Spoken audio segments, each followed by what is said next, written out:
It is Tuesday, November 15th, and you're listening to The Morning Scoop with me, Brian McClincy.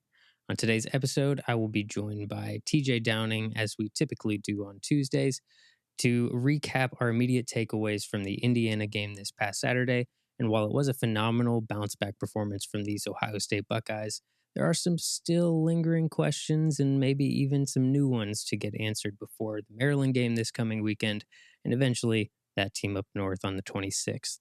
But before we get into everything, I want to thank you all for your continued support here at Buckeye Scoop and ask that you take a second to like this video and subscribe to the YouTube channel if you haven't already. That way you can stay up to date with all the latest video content coming out from all of us here at BuckeyeScoop.com as we head into the final 2 weeks of the regular season for what hopes to be not just a Big Ten championship, but also a national championship. Now, with that being said, let's get on to the show. All right, TJ, the man that needs no introduction, but is going to get one from me anyway. So, Mr. OG Seven Deuce, if you will. Now that I got that right, finally on the Twitter handle there. How you doing this morning, brother? Good, man. Scoop World, what's going on, man? It's another day. It's a beautiful day. It's a little chilly out, but that's November for us. So, man, we're ready to rock and roll. I've been waiting for the chilly weather. Honestly, it was too warm when it was 70, 80 degrees in November. Now it's real football weather. So it makes me feel like the Michigan game is actually on the horizon. Yeah, it's getting close, and it was nice to see some snowflakes coming down inside of the horseshoe this past weekend, and obviously alongside it a nice victory. Yeah, my wife did not like it. She's Tennessee born and bred, so she sees any sort of flurry snowflake and it's like the apocalypse. So she's Go Vols. Does she do the Go Vols? Oh no, I've converted her. Okay, her. Good. Yeah, she's a Buckeye supporter all the way. So her family not so much, but that's okay. It's a slow burn. It's a slow burn for them. But no, it was a great weekend, great game. I think obviously whenever you cover a 40-point spread, I mean, you can't really be too mad at it, right? There was a lot of questions going in. I think there's still a couple more as we'll kind of get through here on the right-hand side through some of the questions, but just immediate takeaways from your side, kind of like just out of what you had coming into the game and what you took away immediately or kind of what your reaction was from how this team performed compared to what you expected. Yeah, I think there are still some questions. Also, from what we saw the week before in some horrible conditions up at Northwestern, to come back and see CJ throw the ball really well in cold weather environment. As we said, the snow was coming down. A little bit different feel when you're gripping the ball. A little bit different feel when you're trying to catch the ball as well. It becomes a little bit harder. Pigskin does, and that's when you really want to establish that run game. It was nice to see Mayan really start to churn out the yards early. I thought the offensive line, as we'll talk about with a new piece up front there, looked a little bit better. But still, even another topic that we'll touch on down the line, I mean, you see Mayan leave that game hurt. We already knew that Trev was on the sideline with a boot on his leg. That's concerning. I mean, with 2 weeks left and making that push not only to beat our rival, but to make the Big Ten championship game, to also, get into that college football playoff, you need all hands on deck. And it looks like we're starting to get really skinny at some spots. But when you have a Heisman contender at quarterback that can help you, that can sustain you through a lot of different things. If the run game isn't there, hey, thankfully, you got CJ Stroud at quarterback. Right. Now that he's starting to run, you've got a faux running back there to at least help out with some of that. And at the very least, something that gives that wrinkle and gives defenses enough to have to worry about as well. I mean, I thought, man, if he didn't step out on that run, exactly. Man. And I thought, honestly, as I was watching it, I thought he had stepped out later, right before that block. So I didn't even think he had stepped out where he did. And I thought he just maybe accidentally stepped out a little too early, thought maybe the block wasn't going to hold or something. But as I looked back at it, I was like, oh no, he was just gone. He was gone. And he's the guy that's got to be really smart too, because he's one guy that we cannot afford to lose. I know Kyle McCord came in and got some reps there at the end of that game, and it was interesting to hear Joel Klatt kind of talk on the broadcast about how between him and Jaden Ballard, they'd probably be starting on 90 other Division One teams around the country. But CJ has to be really smart because you cannot avoid. I mean, you can't afford to take any hits, anything that Hmm. you could slide, get down, go out of bounds, and stay healthy. He has to be cognizant of that all the time. Yep. When he dropped his shoulder too, I mean, I thought that was good for morale, but like I don't really want to see that very often. Like once a game he can drop it and get one good hit, like when he knows that he's in a good position for it, and then that's it. That's all I want. Everything else, when you're running, just get out of bounds, like slide, Keep it whatever you clean. need to do. Keep it clean, man. Yeah, exactly. But no, into the point with Ballard too. I mean, I've said for a few weeks, I think we talked about it before, that I would love for him to be the guy back there returning kicks, at least on punt returns, because I think you have that guy that has top end speed, and you're putting Emeka Buka back there, who is somebody that we can't really risk getting hurt either at this point, just because without Jackson Smith and Jigba, I mean, Marvin Harrison's been playing great, but outside of those, three main pieces in Julian Fleming and flashes, there hasn't been too much from kind of the younger guys really stepping into that role. And so I'd love for to see like a Jaden Ballard back there, keeping some of those guys out of those moments where it's, basically just blind hitting, whenever you're back there trying to field punts. And not to mention, I have more confidence in Jaden Ballard catching it than what was Stocksdale.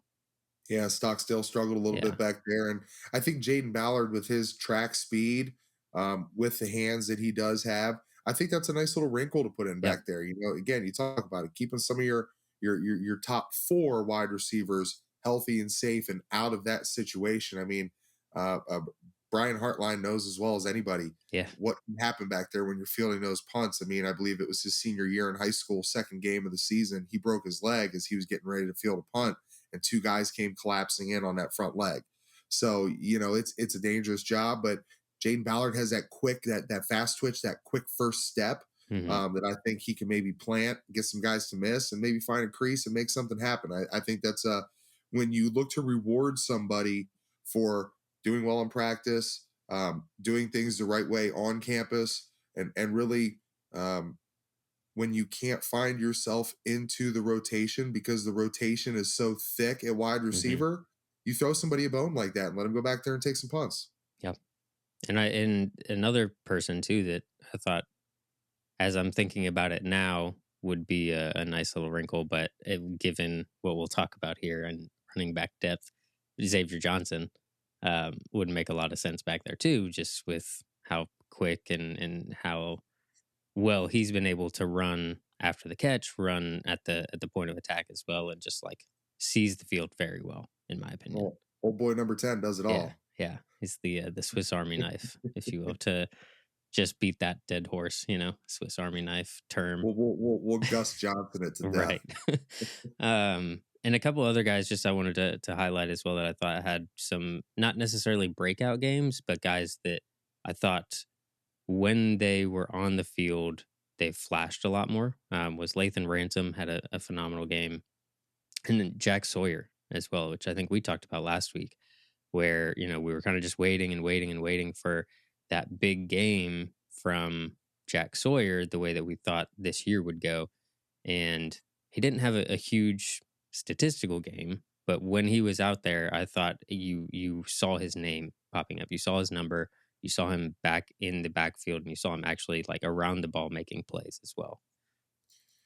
Yeah, I thought it was good that after Indiana had made the switch at quarterback and Dexter Williams kind of came in there and caught us off guard for that Yeah. first series, threw a big pass over top of one of our guys deep, and really led them to that touchdown drive.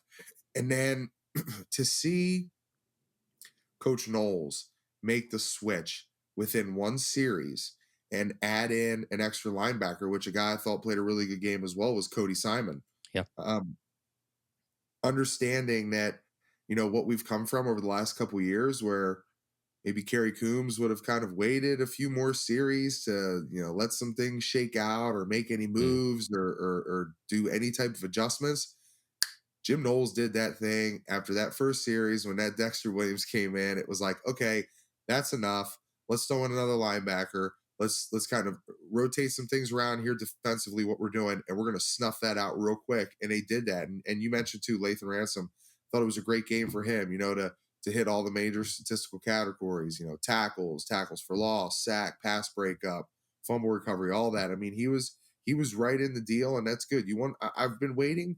Not only have we talked about waiting for Jack Sawyer to kind of have that breakout moment, but somebody in the secondary to really step up and say, okay, yeah, I'm here, I'm ready to play. We can handle this championship run, hmm and alongside Lathan too as well. I think hot and cold sometimes with Ronnie Hickman. You never know what you're going to get. I feel like he's starting to figure it out, and he's Yeah. he's going in the right direction of where he's not riding the roller coaster. Like, hey, this game he's grading out at a 90%. Next week he's grading out at a 78%. I think he's kind of hitting his confidence level, which is causing him to peak, so to say. Yeah. Yeah, no, and I think they're both just starting to attack a lot more, which is great to see. That was one of my kind of biggest issues with the Northwestern game was it seemed like a lot of those guys were just kind of waiting, um, to especially in the run game, and they're offering a lot more support. They're I think more confident with getting to the spot where they need to be, and they're just attacking it really well. And I think you saw a lot of that in the Indiana game, especially with the quarterback change as well, and having to account for a lot of that run game. But speaking of just changes, obviously there was one, and physically massive, but also just performancely massive change along the offensive line in this game with Josh Fryer replacing Dewan Jones at right tackle, albeit injuries and just trying to get guys healthy. But um, he played great. And I don't know, maybe it's just it was Indiana, it's a bad run defense. They seem to run less of that kind of stretch run play that they've been running for a lot of weeks. So I don't know if it's I mean, there's a lot of combinations and a lot of things you can point to and say, okay, yeah, this is why maybe he had a great game. But he was getting to the second level a lot faster. He seemed to just be a little bit more in tune with that group. But obviously being, a lineman yourself, what did you see different from what you've seen from Dewan Jones that might make you look at this group and say, okay, Josh Fryer is the starter going forward? I saw more 3-point stance. That's true. Yeah, a uh, little bit easier for him, I think. Yeah, yeah, it was. I felt like there were things at times that just looked a lot better. And the other thing too is we've had the same lineup here on the offensive line from the start of the season. At times things have looked good. At times things have looked bad. It's never going to be perfect, especially when you got the target on your back. But for a guy like Josh Fryer, we'll call him Fryer Tuck, getting his first big Yeah, opportunity. He's been like that six man. He's come in there. I believe he had been rocking a different jersey number at times when he would come in, so that he was technically eligible. I think in some of those packages, was he wearing number 41 at times? maybe Um, I vaguely remember that. Yeah. I know they kind of swapped some jersey stuff on him, but when he was in there this past weekend, rocking number 70, looking really good at the right tackle spot, I thought, as you mentioned, some of the zone stretch stuff it looked better. I thought some of the combination block stuff looked better with Matt Jones. And overall, I think it was a guy that maybe he's just been waiting his turn and finally saw a chance for his opportunity to be able to, put something on tape, live game film in between the white lines in the horseshoe, a Big Ten opponent, and he showed up. The lights came on, the snow came down, and Josh Fryer was ready to go. And I respect that, man, because I was in that position before. Mhm. With the guy in front of you thinking, okay, when am I going to get my opportunity? And he got it, and I think he took full advantage of it. So I guess going forward, if you're Ryan Day, is that a switch that you hold on to, or is it something that if Dewan is healthy, is he still kind of like your main guy? I mean, obviously he's been the guy all year. So there has to be something that's happening either in practice or, that is happening that they're seeing to not have made a change earlier. Um, so, I mean, I don't know. It's a tough decision to have to make, especially with the games that you have coming up, and like hoping that that's the right move. But I don't know. What are your thoughts? I mean, would you kind of stick with Fryer at this point in the season?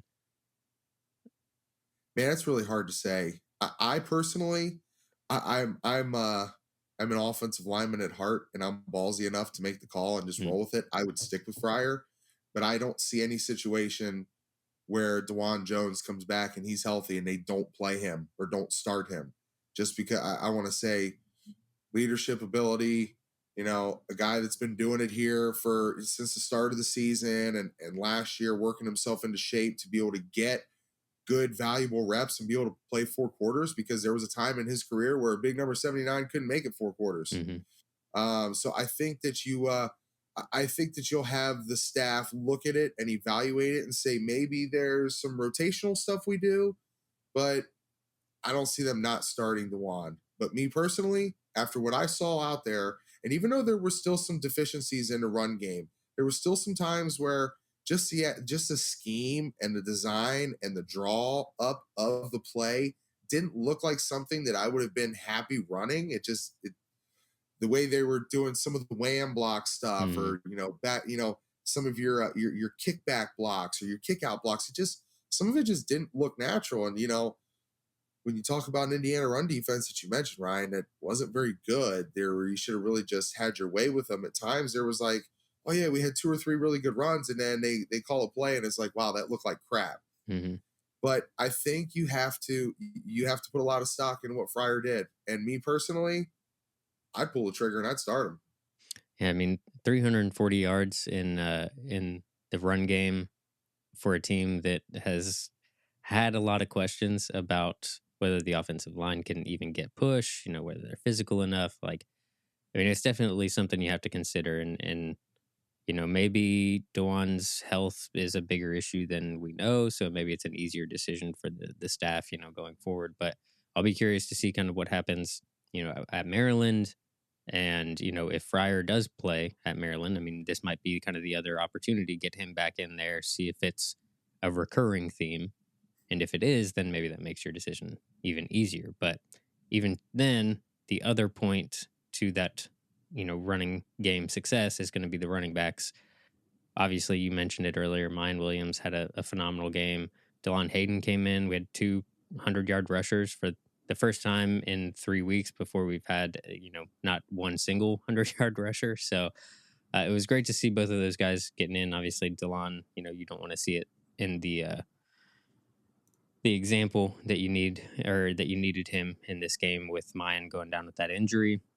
Yeah. Doesn't seem like it's too serious from what Ryan Day was saying. So, I mean, there's obviously the hope of getting everybody healthy for the Michigan game in a couple weeks. But I posed this earlier or during the game on Twitter. What do you do going into Maryland, knowing that maybe Trevion's not 100%, knowing that obviously Mayan's not 100%.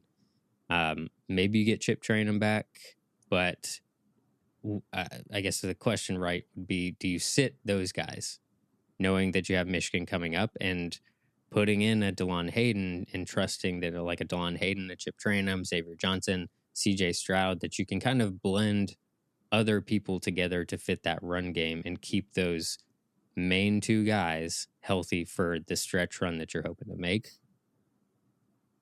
Yeah, I think if since it's Maryland, you just say, okay, let's go out there with Hayden. Let's give him a start.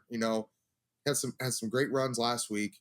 It's a guy that's basically been sitting in the stable at that 3 spot all season long, just kind of waiting his turn. And hopefully everything is good with Mayan. I mean, I will tell you, it looked it just didn't look good seeing the way his ankle got rolled up Yep. underneath the defender when he was going down.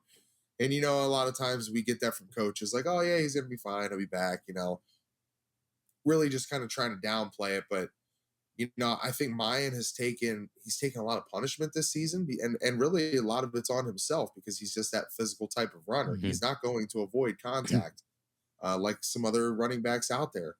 So For me, I roll with Hayden. I go out there, I let him get the start. We know we're playing a Maryland team that we should beat, we should dominate. And yes, you need to hopefully find a way within just a short, what, 8, 9, 10 days to get guys healthy, get them ready for the big game. Get them ready for the horseshoe for Michigan coming into town. It's going to be the premier matchup. It's going to be for to go Big Ten championship, college football playoffs. All of that stuff is on the line. So you need all hands on deck. And I've been with you for this entire season. Wanting to say, okay, if Diamante can't, if he's not going to get any burn at linebacker, and you're going to throw him back there at Yep. kick returner, this is a guy that won multiple state championships at Hoban as a running back. He knows what to do in the backfield when he gets that ball in his hands. And I know he was a little bit banged up and he was out last week, but he's a guy that could potentially transition into getting some reps. It's been a struggle back there in that running back room Yeah. since Evan Pryor went down. It was almost like there's been this stigma, and then Trev gets hurt, and then now Mayan's banged up, and it's like it kind of continues to roll downhill, and you kind of wonder when that's going to stop. Well, it never really does when you have that physical type of running inside the Big Ten. Everything that we're trying to do to establish that run to be able to help CJ Stroud out, you're going to just continuously need more guys to step up. And I don't think I've seen a year where we have gone this deep into the stable. Yeah. But you do what you got to do, and you work with the pieces that you got. And I know that there's a piece over there in Trainham that, and I'll tell you what, I think there's a lot of people in Buckeye Nation. There's a lot of people out there in the Scoop Nation. Yeah. I'd love to see him get some carries. Yeah, there hasn't been lack of conversation, at least from us, about Chip Trainum and the potential that's there at the very least, especially when you do have the depth concerns right now. I mean, if it's a fully healthy running back room, having him 3-4 on the depth chart, maybe gets in it sometimes. Like, I get that, but like at this point, you almost need to. And I when I put that tweet out, it was, I think, maybe 30 seconds later, Xavier Johnson takes it for that long touchdown run. So I was like, okay, well, maybe you just go with, Xavier Johnson. Every time he touches the ball, you just play DMX. X gonna give it to you. And then, like, 'cause that's what I hear in my head, right? It's just like that song to hype me up every time he gets the ball. And I'd love it. He was incredible on that run, just seeing everything. And it made me more confident in, okay, we can get by a Maryland team. One, because we are going to focus heavily on the pass anyways. We always will. We always have, at least under Ryan Day. So as long as we're able to pass effectively, then I think anybody you really put back there can be successful. And the two guys that you just need to be healthy are Henderson and Mayan for the Michigan game, or at least as healthy as possible. But running them out there, even if like Henderson is healthy enough to play, is my concern over, like, yeah, we have had just those consistent issues with health all year long where something gets tweaked, somebody gets rolled up on, and risking that, I think, is just not, I don't know, in my opinion, wouldn't be the smart move going into Michigan, at least. And like, I would love to see just Chip Trainum like get the start even, and just like ride him out so that at least you see what you have with what he can do. And he's proven successful at that position at a Division I college level as well, not even just from where he came out of high school. So you have that back there, and I'm curious to see kind of like where his health is. And I think he was a game time decision, so I think he was close to, and they just didn't feel like they needed to activate him. But I think he'll be ready. We'll see. DeLon Hayden looked pretty solid. He kind of almost reminded me of like a J.K. Dobbins at times, just watching him run. But I don't know.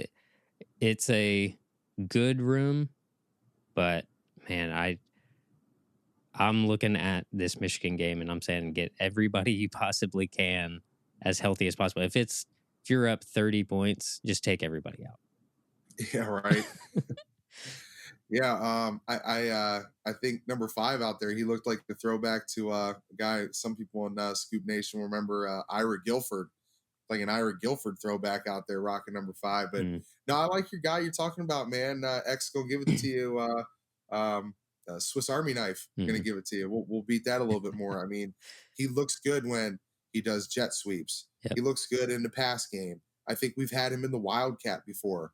Um, See, Coming out of the backfield. I mean, he's the guy I would if you throw need to a do bubble the screen pinch, to. line him up. Yeah. Yeah, throw bubbles, throw bubbles to him. You can throw bubbles to him until the cows come home. Yeah. You know, but I think he just shows you another wrinkle, and it's something that people have to watch out for because when they see 10 come into the game, they're like, "Ooh, where's he going to go? Hmm. What are they trying to do here? Is he going to be in the slot? Is he going to be out wide? Is he going to be in the backfield with CJ Stroud?" You know, because I think after that long run, I think it was like a 70+ yard run. Hey, right now you're sitting here thinking, okay, if we have to in a scramble in a pinch, we can put him on the right hip of CJ Stroud Hmm. and let him run the tailback spot. So I love what he does. I mean, he was out there fielding some punts as well. I mean, he kind of does it all. I mean, Xavier Johnson's been a bright surprise or a bright spot since week one when he caught Yep. that touchdown against Notre Dame. So I think that kind of caught people off guard, thinking, "Oh my gosh, we're Egbuka and Smith and Jigba and all these other guys, and Xavier Johnson's out here catching Hmm. touchdown passes." So he's proven himself. He's proven himself that you can count on him, you can trust him. He's playing multiple different positions, and this dude knows what he's doing every time. That's a lot to throw on a guy, playbook wise, to be Yep. able to just plug and play and say, okay, do this out of the slot, do this out of the wildcat, read the defense. Now you're going to read your offensive line and Yep. show us your vision. That's pretty cool. I mean, when you talk about the true definition of a Swiss Army knife, he's really got all of those different tools in his toolbox that, it's a scary weapon that hopefully is keeping Michigan up late at night. Yeah. And I think too, it's like a strong testament as well. It's just as we've talked about Fryer, as we've talked about Xavier, as we've talked about, Chip and just everybody, Delon Hayden, everybody that's kind of stepped up. It's that next man up mentality as well. And I think they've all shown up in those big moments and have proven at least that the depth that is on this team, while it may not be as flashy as some of the like starters and the first teamers that we have, they're ready to just come in and just get to work. And it makes me more confident if there were instances where we needed to rely on somebody like that to be able to come in and continue success for whoever they're coming in for. Coaches have said, from going all the way down to Pee Wee football, high school football, whenever it may be, that you're one. If you're not starting, you're one play away from Yep. being in the game, and that's true. But it's not as true as when you're playing in a major Mhm. Division I college football program, because the impact, the speed, the size, the collisions, all of those things. It just, even with minus the contact, how fast these guys are cutting, and the pressure that you're putting on your joints and your ligaments and all that stuff. You literally are one play away from being the guy when you're at a school like Ohio State.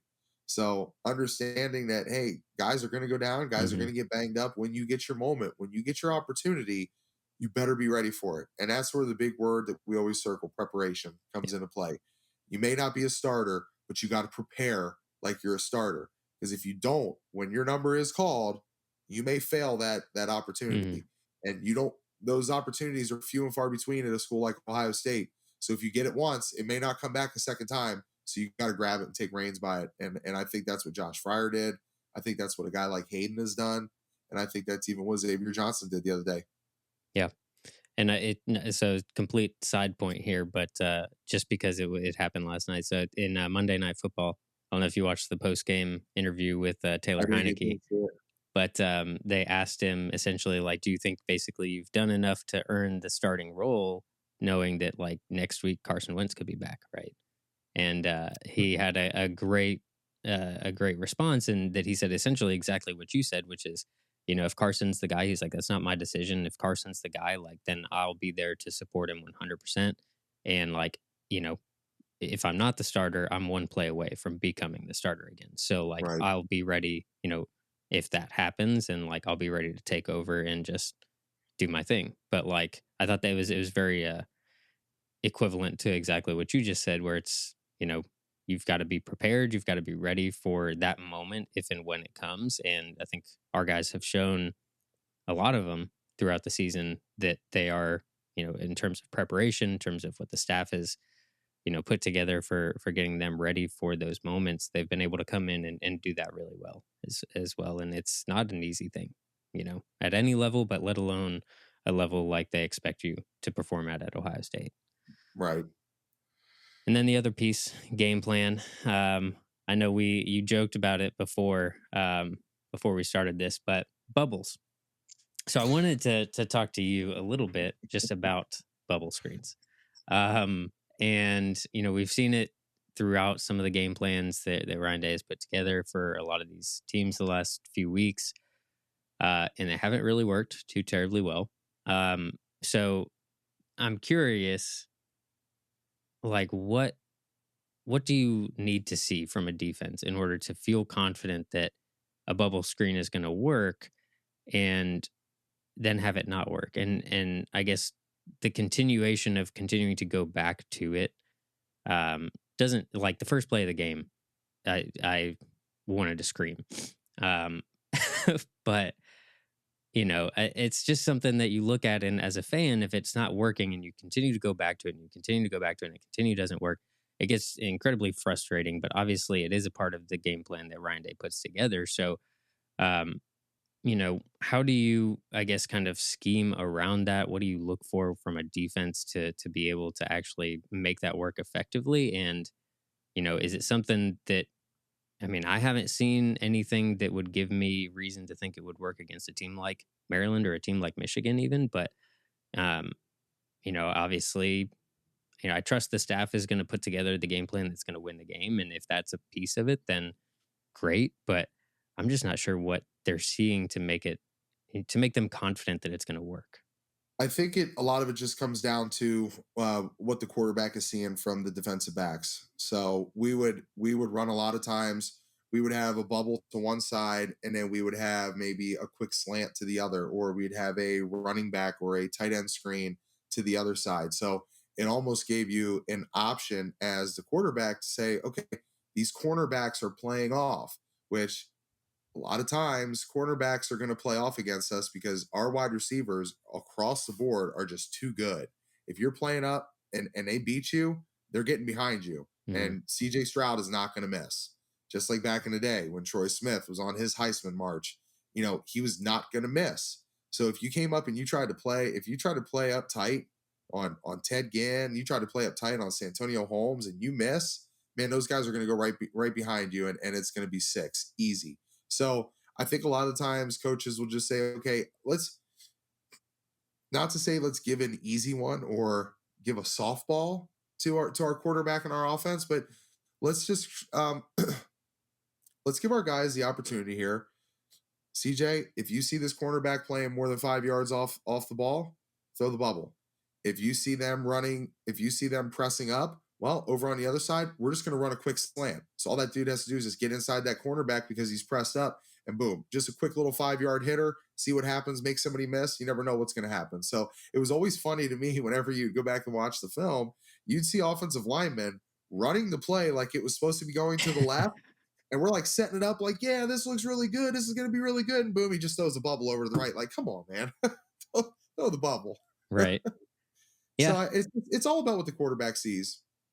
Yeah. And I mean, it makes sense, I mean, to have those, especially early in the game, because it's easy throws. It gets a quarterback in rhythm. It gets that confidence level. Like, or if CJ's had a few misses, get him Yep. some easy throws, get him something that's gonna get that confidence back, so that then you take a deep shot, what have you. But it seems like the blocks on the edge just aren't holding. They get blown up pretty easily, and it's you know 2 yards maybe at most that you get on any sort of bubble screens that have played. So it's just funny to me to see it consistently, and then have get on Twitter and see all of Ohio State fans just losing it over the bubble screens and whatever other plays that aren't working. But um, to his credit, Ryan Day has put together a game plan that's won us 10 straight games, and he has won us all but one Big Ten game in, what is it, 4 years now?